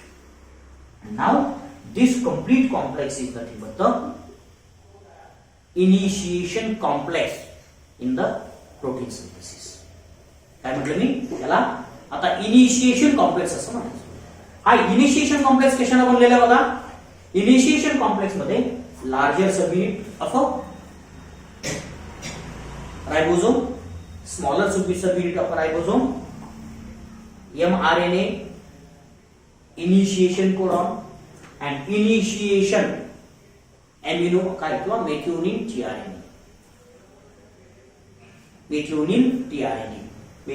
tRNA. Initiation codon, त्याच्यानंतर smaller and larger subunit and mRNA. अशा प्रकारचं जर असेल तर आपल्याला initiation complex तयार झालेलं बघायला मिळतं. So now the protein synthesis has completed its initiation complex and ready to enter into the next step. Protein synthesis next स्टेपला जाण्यासाठी रेडी आहे. आणि दुसरी स्टेप आपल्याला असलेली बघायला मिळते. Second step is the cell. आपण ज्या अगोदर बघितलेले आहेत that is elongation. elongation. There are some factors, elongation factors. Initiation factors पण असतात, लक्षात ठेवा. Initiation factors.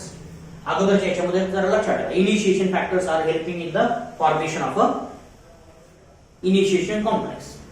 आता काय बघा, 3 साइट आपण सांगितलं होतं, बरोबर? 1 2 आणि 3. ए साइट होती, पी साइट होती आणि ई साइट होती. इथं काळजीपूर्वक बघायचं आहे, फार महत्वाचं आहे. हे एकदा डोक्यात बसलं की कधीच पुसत नाही, पण नाही समजलं तर तुम्हाला काही लक्षात राहणार नाही. मुद्दा हाच आहे. आता पहिलं, इनिशिएशन टीआरएनए आणि इनिशिएशन कोडॉन कुठल्या साइटला आहे? पी साइटला आहे, बरोबर? इनिशिएशन कॉम्प्लेक्स मध्ये कायम लक्षात ठेवायचं, पी साइटला एयूजी असतो किंवा पी साइटला इनिशिएशन टीआरएनए असतो. आता दुसरा सिक्वेन्स मला सांगा, कुठलंही कोडॉन सांगा. कोडॉन सांगताय कुठला? एखादा कुठलाही सांगा.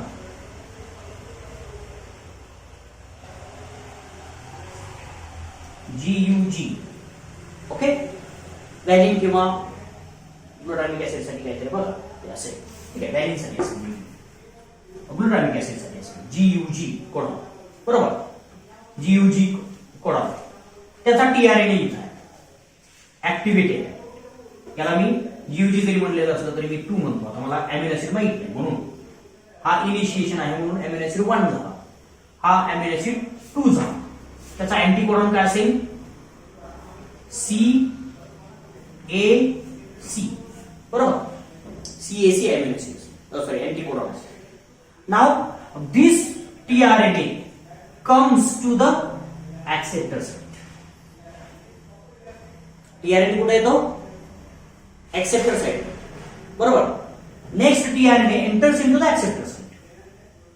आता acceptor साइटला आला, आपण बघूया. acceptor साइटला आला की काय होणार आहे? बाइंड होणार आहे. कशाला? Codon with अँटीकोडॉन. अँटीकोडॉन बरोबर तो बाइंड ए साइट. ठीक आहे, 2 AA2 असं AA2 अॅमिनो ऍसिड 2, बरोबर? अॅमिनो ऍसिड 2 इथं बाइंडिंग झालं. आपण त्याचा सिक्वेन्स अगोदर सांगितलं होता, बरोबर? as soon as this next tRNA, amino acid tRNA, enters at a site, at that time what the P site do? P site काय करते बघा. P site काय करते? हा जो आपल्याला फ्री असले अगोदरच्या टीआरएनए वरचा जो अॅमिनो ऍसिड आहे तो काय केला जातो? कट केला जातो आणि कुठे अटॅच केला जातो? पुढच्या ग्रुपला अटॅच केला जातो, पुढच्या अॅमिनो ऍसिडला अटॅच केला जातो, बरोबर? पुढच्या अॅमिनो ऍसिडला अटॅच केला जातो. कोण? इथला मेथिओनिन कट करून अगोदरच्या इनिशिएशन टीआरएनला कोण अटॅच, काय अटॅच आहे? कुठला अॅमिनो ऍसिड अटॅच आहे? मेथिओनिन अटॅच आहे. तो मेथिओनिन कट करून कुठे अटॅच केला जाईल? नेक्स्ट अॅमिनो ऍसिडला अटॅच केलेला आपल्याला, नेक्स्ट अॅमिनो ऍसिडला अटॅच केला जाईल, बरोबर? आता बघा, हा जर अटॅच झाला तर काय होईल? बघा, there will be formation of a bond between the methionine and second amino acid. Now there will not be attachment of amino acid to the initiation tRNA. Initiation tRNA ला अॅमिनो ऍसिड अटॅच असेल का? नाही. टीआरएनएचा amino acid cut केलं जातं आणि it is transferred to the next amino अकाइड tRNA. Amino अकाइड tRNA ला अटॅच केलं जातं. कुठं? अॅमिनो ऍसिडला अटॅच केलं जातं. आणि this bond is a peptide. हा बॉन्ड काय केला जातो? पेप्टाइड बॉन्ड तयार केला जातो, बरोबर? पहिले काय झालं? Transfer of amino group. काय म्हटलं मी? Transfer of amino, sorry, amino acid. Amino acid काय केलं? ट्रान्सफर केलं आणि तिथं काय तयार केला? बॉन्ड तयार केला. कुठला बॉन्ड तयार केला? पेप्टाइडिल बॉन्ड, बरोबर? पेप्टाइड बॉन्ड म्हणून त्याला काय म्हणायचं पेप्टाइडिल ट्रान्सफरेज एन्झाइम असं म्हणायचं. आणि इथं काय असतात that peptidyl transferase enzymes are nothing but the ribozymes. त्यांना काय म्हटलं जातं रायबोझाइम्स. आतापर्यंत तुम्ही सगळे एन्झाइम्स ऐकले असतील. ते कसल्या प्रकारचे होते प्रोटीन प्रकारचे होते. Those all are proteins. पण रायबोझोम मध्ये जे एन्झाइम्स असतात ते काय असतात रायबोन्यूक्लिओप्रोटीन्स असतात. ते काय असतात रायबोन्यूक्लिओप्रोटीन्स असतात. म्हणून त्या एन्झाइम्सला काय म्हणायचं रायबोझाइम्स असं म्हणायचं. बरोबर. These ribozymes are acting in the transfer of amino acid from the first amino alkyl tRNA to the next coming. आता ही प्रोसेस सायमल्टेनियसली होते. आता सायमल्टेनियसली कशी होते as soon as the amino acid from the first tRNA is transferred to the next. पहिल्या tRNA चा amino acid दुसऱ्या tRNA ला जर अटॅच केला तर दुसऱ्या tRNA वरती काय होतं दोन अमिनो ऍसिड तयार झालेले बघायला मिळतात. बरोबर. दुसऱ्या tRNA ला किती अमिनो ऍसिड अटॅच आहे दोन. बरोबर. एक ऑलरेडी होतं आणि त्या दुसऱ्या अमिनो ऍसिडला म्हणजे 2 नंबरच्या अमिनो ऍसिडला अमिनो ऍसिड 2 ला अटॅच केलं. बरोबर. ही प्रोसेस क्लिअर लक्षात आली. How does it happen clearly the bond between the tRNA and methionine is broken and it is transferred to the amino group of the second amino acid and therefore there is a formation of a bond. इथं bond तयार झाला. Clear. आता हा जो first tRNA आहे it is a free. Immediately त्याच वेळेस काय होतं there is a this complete complex movement. त्या सगळ्यांची एक मुवमेंट होते. 3 न्यूक्लियोटाइड आहे. 3 न्यूक्लियोटाइड पुढे जातात आणि त्याच्यासाठी सुद्धा एनर्जी लागते. कसली एनर्जी लागते तर जीटीपी ची एनर्जी लागते. ट्रान्सलोकेशन साठी कुठली एनर्जी लागते बघा. आता पहिलं एक स्टेप लक्षात ठेवा काय जीटीपी एनर्जी लागते प्रोटीन. अजून एटीपी तर लागते ऍक्टिव्हेशन साठी. जीटीपी ट्रान्सलोकेशन साठी लागते. आता ट्रान्सलेशन म्हणत नाही ट्रान्सलोकेशन असं. आता काय होतं as soon as this first tRNA is free of the amino acid because amino acid is cut and attached to the next. पहिल्याचं amino acid कट केलं आणि दुसऱ्याला अटॅच केलं. त्याच वेळेस काय होतं there is a change in the site. This first आता जर थोडंसं कॉम्प्लेक्स होईल पण इथं दाखवतो काय हा जो एयूजी इनिशिएशन कोडॉन आहे तो कुठल्या साईडला जाणार आता एक्झिट साईडला. कुठे जाणार एक्झिट साईडला जाणार. आणि जो जीयूजी कोडॉन आहे तो कुठे येणार पी साईडला येणार. बरोबर. आणि नेक्स्ट कोडॉन जो असेल ए ए ए असं म्हणूया हा कोडॉन कुठे येईल ए साईडला. मग काय होतं पुढं ढकललं थोडासा. हा सगळा कॉम्प्लेक्स काय होतो पुढे जातो आणि त्याला काय म्हणायचं ट्रान्सलोकेशन असं म्हणायचं. आता अॅनालॉगस प्रोसेस कशी असते तुम्हाला एक प्रोसेस माहिती आहे टेलरची प्रोसेस माहिती आहे. टेलरिंग व्यवसाय कपडे शिवणारा त्याच्या मशीनचं काम बघितलंय. काय होतं हळूहळू स्लोली व्हिज्युअलाइज करते ती प्रोसेस. सुई आतमध्ये गेली की तो कपडा काय होतो मागं सरतो की नाही. आणि अंतर सेमच असतं. त्याच्या बदलतं का अंतर त्यांच्या धाग्याच्या विणकामामध्ये अंतर बदलतं का नाही. ते परफेक्ट असतं. कितीही फास्ट जाऊ द्या कपडा लगेच मागं सरतो. आपोआप सरतो बरं का. त्याला तो सारत नाही तर तो सरतो. जर एका ठिकाणी ठेवायचा असेल तर तो जबरदस्तीने ठेवतो पण तो कपडा काय होतो सरकत जातो. तसा ह्या इथं बॉन्ड तयार झाला की हा अमिनो ऍसिडचं हे सगळं कॉम्प्लेक्स जे आहे रायबोसोम कॉम्प्लेक्स तर जरा एक कोडॉन काय होणार आहे पुढे ढकललं जाणार. एक कोडॉन काय होतो पुढे जातो. दुसरा झाला की जरा पुढे जातो आणि हा एमआरएनए असा मागं जायला. ठीक आहे. अजून दुसरं काय आपण वेगवेगळ्या पद्धतीनं याच्यामध्ये एक्झाम्पल्स बघूया. साधं नूडल्स खाल्ले तुम्ही. नूडल्स एवढे लांब लांब, आणि ते आपण तोंडात घातले आणि ते खाली असे लोंबत असतात. हसायला तर थोडंसं वेगळं आहे, पण लक्षात ठेवा. त्यावेळेस काय करता हो तुम्ही? असं उचलून ढकलता का? नाही ढकलत. Sucking in. तुम्ही काय करता? आतमध्ये सक करता आणि लगेच तो नूडल्स हा mRNA आहे आणि आपलं तोंड काय आहे? रायबोसोम आहे. हा मोठा सब युनिट आहे, खालचा छोटा सब युनिट आहे असं म्हणा. तो रायबोसोम काय करतो? पुढे जातो. म्हणजे आपण ओठानं त्याला काय करतो? पुढं ओढून घेतो. तसं हा रायबोसोम काय करतो? एक एक कोडॉन पुढे जातो. बरोबर.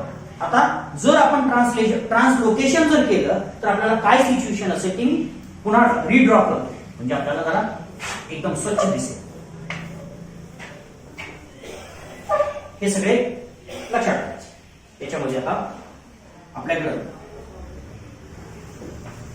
mRNA आहे, ठीक आहे. त्याच्यामध्ये स्मॉलर सब युनिट आहे, त्याच्यामध्ये लार्जर सब युनिट आहे. मी आता अगोदर काढून घेत आहे. त्याच्यामध्ये 3 साईट आहेत. ए साईट आहे,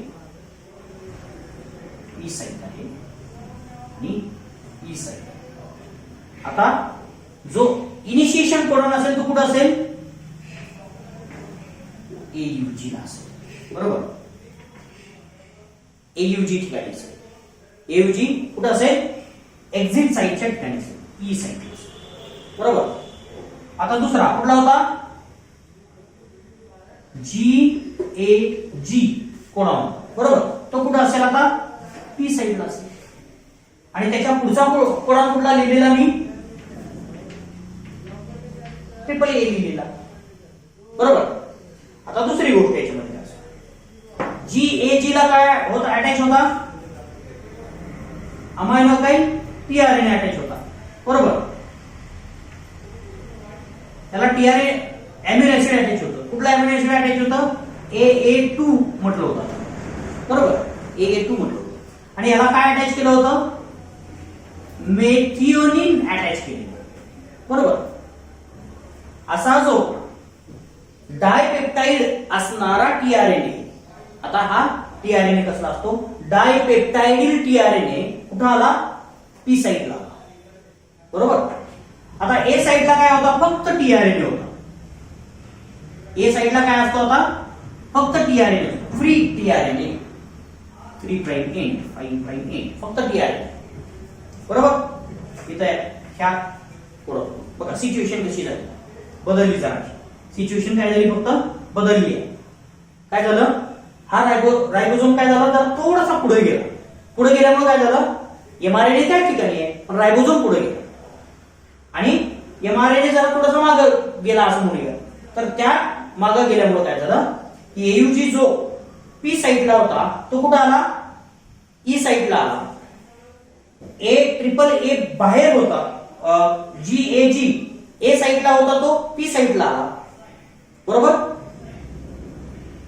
आणि ए पूर्णपणे रायबोसोमच्या बाहेर होता तो कुठे आला? ए साईडला. बरोबर. आता बघा इथं जरा थोडस मी सांगतो अजून एकदा. हा RNA आहे. इथं मी 3 बोटं लावलेली. 3 बोटं लावलेली. ठीक आहे. 3 बोटं लावलेली. पहिलं बोट आहे इकडची त्या पद्धतीने, इकडची 3 प्राइम आहे, इकडची 5 प्राइम आहे. हा खडू जो आहे तो mRNA आहे. बरोबर. आणि 3 बोट म्हणजे 3 साईट आहेत. बरोबर. 3 साईट. ही exit site, P site, exit site, P site आणि ए साईट. 3 बोटांची. आता काय झालं? आता खडू काय होणार आहे? जाग्यालाच राहणार आहे. पण माझी बोट मी काय करतोय? फक्त बघा पुढे सरकवतो. काय केलं मी? पुढे सरकवतो, पुढे सरकवतो, पुढे सरकवून आणली. आता जो कोडॉन ए साईडला होता तो कोडॉन कुठे गेला? पी साईडला गेला. पी साईडचा कोडॉन कुठे गेला? ई साईडला गेला. आणि जो कोडॉन बाहेर होता तो कुठे आला? ए साईडला. त्या पद्धतीनं जे काय झालं पुढं खट खट खट असं ते होताना सुद्धा त्याच सिस्टीम मध्ये होतं. काय होतं? एक झाले पट पट पट असा पुढे होतो. म्हणजे जसं एक एक पाऊल पुढे टाकतो तसं एक एक कोडॉन हा रायबोसोम कॉम्प्लेक्स पुढे जातो. क्लिअर? आणि त्या प्रोसेसला काय म्हणायचं? ट्रान्सलोकेशन असं म्हणायचं. काय म्हणायचं? Translocation is a movement of a ribosomal complex one codon ahead is the translocation. Translocation, change in the position. Clear?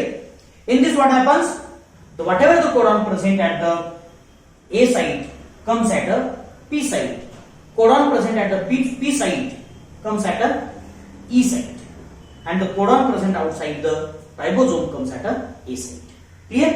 आता दुसरी स्टेप याच्यात इलॉंगेशन मधली दुसरी स्टेप आहे. There is another tRNA which is ready. दुसरा टीआरएनए तिथं ready आहे with a third amino acid. आता इथं अमिनो ऍसिड 1 2 होतं, तिसऱ्या अमिनो ऍसिडचा आहे. त्याच्यामध्ये UUU अँटीकोडॉन आहे. काय? ट्रिपल यू अँटीकोडॉन आहे. बरोबर. Now this enters at a A site. हे कुठे एंटर होणार आहे? ए साइटला एंटर होणार. ए साइटला एंटर झालं की काय होणार आहे बघा? Situation same. अगोदरची जी सिच्युएशन होती तीच सिच्युएशन इथं होणार. AA3. बरोबर. इथं काय झालं? पेअरिंग झालं. 3U 3A बरोबर पेअर झालं. बरोबर. Entry of a third amino acid tRNA. Now what happens? Dipeptide which is attached to the second tRNA now gets broken or bond between tRNA and the second amino acid get changed or shifted on the third amino acid. ही पूर्ण dipeptide काय केली जाते? आता पुढे transfer केली जाते.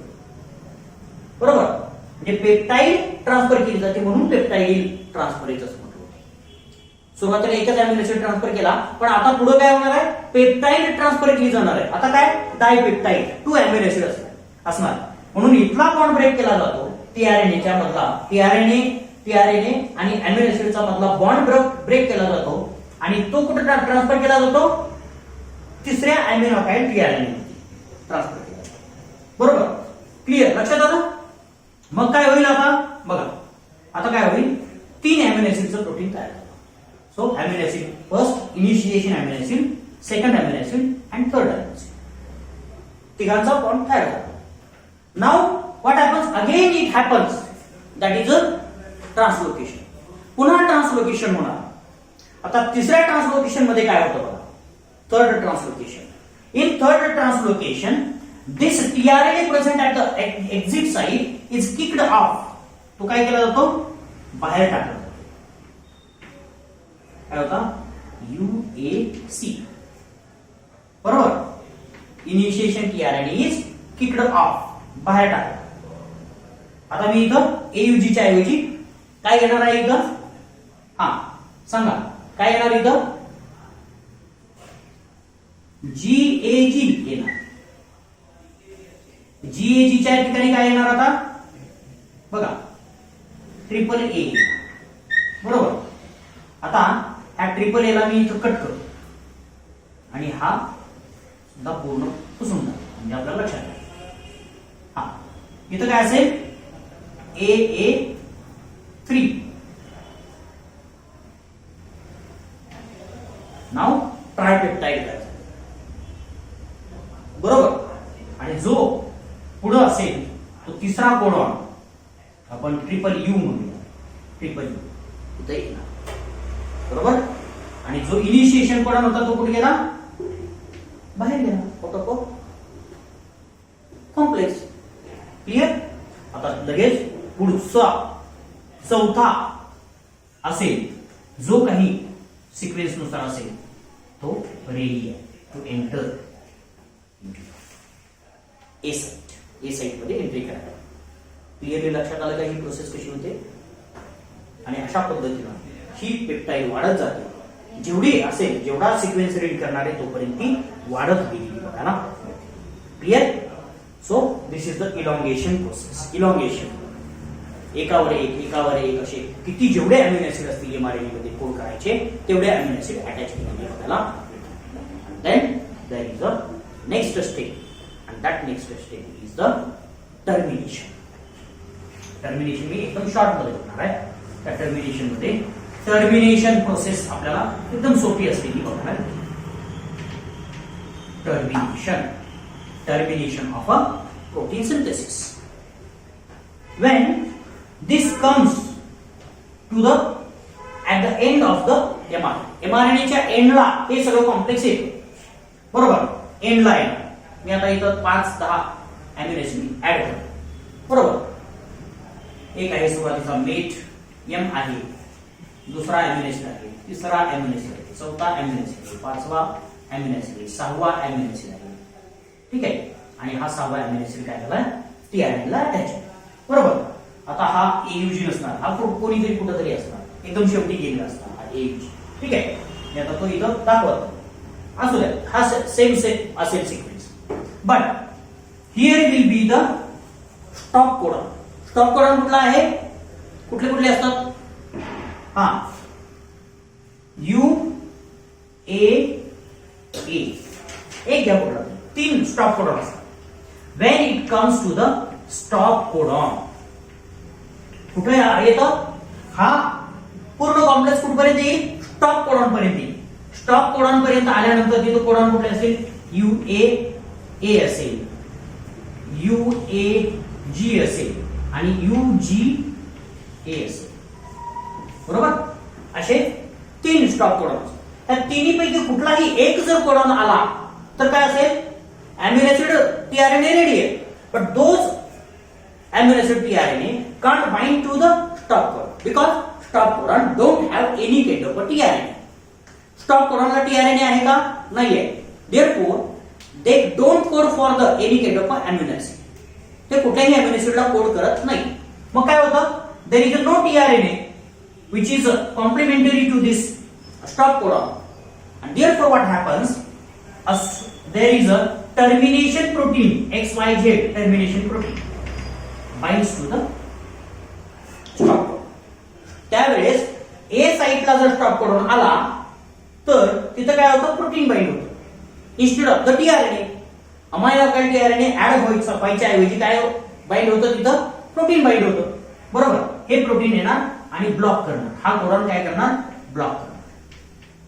So what happens next, immediately same thing happens.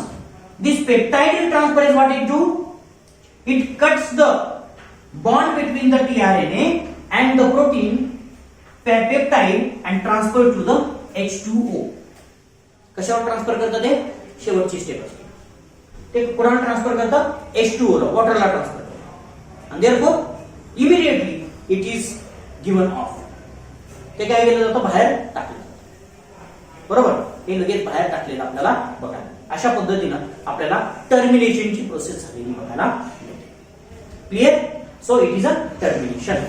So termination factors are responsible for the termination and stop codons are responsible for the termination.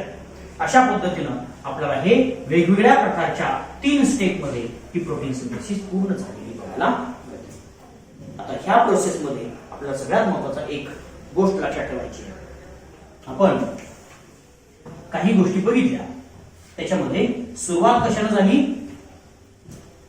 AUG codon झाली आणि एंड कशाने झाला, यूएए न झाला. 3 prime end, 5 prime end, 2 end असतात.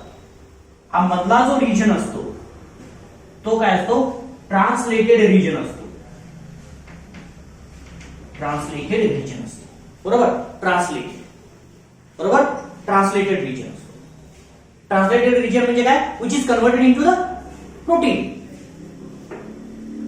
आता काही region असतो, यूएए च्या पुढचा रिजन असतो, तो ट्रान्सलेट झालेला असेल का, प्रोटीन मध्ये कन्वर्ट झालेला असेल का, नाहीये. म्हणून त्याला काय म्हणायचं, अनट्रान्सलेटेड रिजन.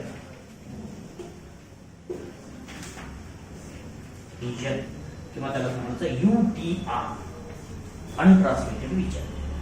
तसाच एयूजी च्या अगोदर सुद्धा असतो, म्हणून त्याला यूटीआर असं म्हणायचं.